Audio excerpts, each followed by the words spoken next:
नसरापूरमध्ये झालेल्या त्या घटनेवरून आज मला 1646 सालचा महाराजांच्या काळातला एक किस्सा आठवतो. तो किस्सा म्हणजे रांजणच्या पाटलांचा.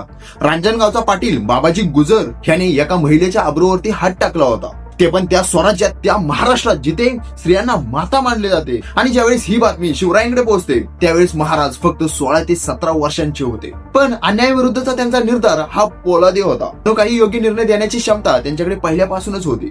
जसं महाराजांच्या कानावरती हा प्रसंग पडला तसं महाराजांनी या प्रसंगाची शहानिशा केली आणि अखेर गुन्हा सिद्ध झाला. अशा गुन्ह्यासाठी दंड किंवा कैद पुरेशी नाही, तर इथून पुढे कोणीही परक्या स्त्रीकडे वाकड्या नजरेने बघणार नाही, यासाठी महाराजांनी चौरंग करण्याची शिक्षा सुनावली.